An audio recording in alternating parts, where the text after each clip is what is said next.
My name is Maya. You can follow me on Instagram at 24/7Watches, TWENTY47Watches. And the title of this is Shop 24/7. Alright, 29 years old from Birmingham, Alabama. I own 24/7Watches. It's a brand for entrepreneurs that value their time, and anybody who values their time, really.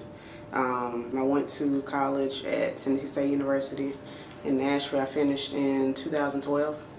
I have a degree in economics with a minor in psychology. I actually went to college on a golf scholarship, so that was pretty cool. Played golf all 4 years. Been playing golf since I was 7. I just want to try something different, and I stuck with it. So I enjoy the game. I am going to make more time for it. I don't play as much as I used to, but I'll make more time for it when spring comes, when the weather breaks. Let me see, after college, I moved back home, stayed at home for about a year. I got my first real job in the health insurance industry. I stayed there for about 4 years, and I thought my goal was to like move up, you know, within corporate America, but it just didn't happen. So I actually lost that job, and I was in law school also at the time.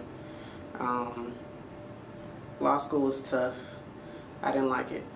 It was like the worst year and a half of my life because I was working full-time and trying to do law school. It's not impossible, but it's really hard. I did learn a lot while I was in law school, and I did okay. I just didn't like it. Like, I knew it wasn't for me when I went. But I ended up losing my job, so I had to drop out of law school because I was paying out of pocket. I didn't take out any loans for it. When I lost that job, it taught me that there's no real job security. So that was a big wake-up call for me. So eventually I found another job in sales at the current company I work for right now. That was my first time working in sales, so it really pushed me out of my comfort zone. But once I learned like how to sell to people, it boosted my confidence a lot more, you know, because the key to sales is just building rapport with that person and just finding their pain points, because they want to buy something. You just got to figure out why they want to buy it. And so I stayed on that job. Probably going into the second year on that job, I started feeling like I was getting complacent. I just knew I needed to be doing something more. So I said, well, you know, I spend a lot of time on social media, so if I change who I follow on social media, maybe that'll help, you know, guide me in the right direction, because I didn't know what I wanted to do anymore. So I did it with Twitter first because it's easier to do it on their platform. So I just started following people that like really successful entrepreneurs. They were like into real estate. Some people had their own service-based business or product-based businesses. So I just started following them and just really focusing on their habits and studying them that way. So they read a lot of books. I read the same books. They listened to a lot of podcasts. I listened to the same podcasts. So it really just helped change my mindset, and seeing people that look like me being successful helped me a lot, because I didn't really see that growing up. Right? So I started doing that, and I actually got to connect with some of them outside of Twitter, and they helped me grow my business more. So that was the biggest thing, changing who I followed on social media. So I decided to start the watch company after I followed this guy on Twitter. He had a watch company already, so he released a e-commerce course, so I bought it. And I went through all of it like in one night, and then I started like going through trying to order inventory or order samples of watches, because I had always collected watches anyway, so I decided to do that. And it took me probably maybe about 5 or 6 months to really decide on the watch that I wanted. I went through like 1 million samples. And during that process, it helped me learn how to negotiate with different manufacturers, because you never want to take the first price. You just tell them exactly what you want and try to work the price down from there. I had to get a website done, so I reached out to somebody to do the website.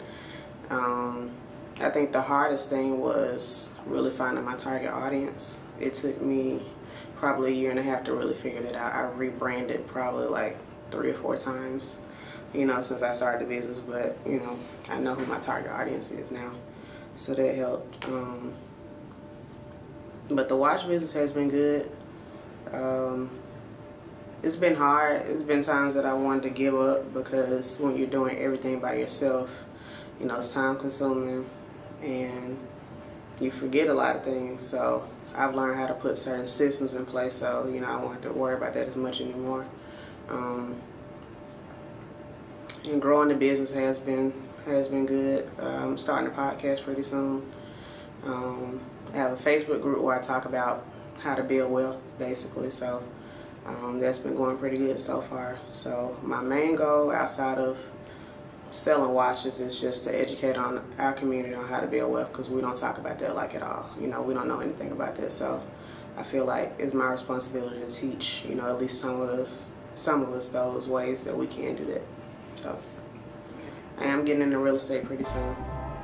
So real estate investing is something that I'm passionate about, because my family pretty much does real estate. So I was going to get into it eventually. So I'm going to do real estate investing, get a few vending machines out. I just got into trading stock options, so that's looking pretty good. It's it inspires me. I'll probably go with Nipsey Hussle, Make a Million While You're Young. That's my goal. Amongst it all, put yourself on the map. Turn it to a booming operation where your focus at.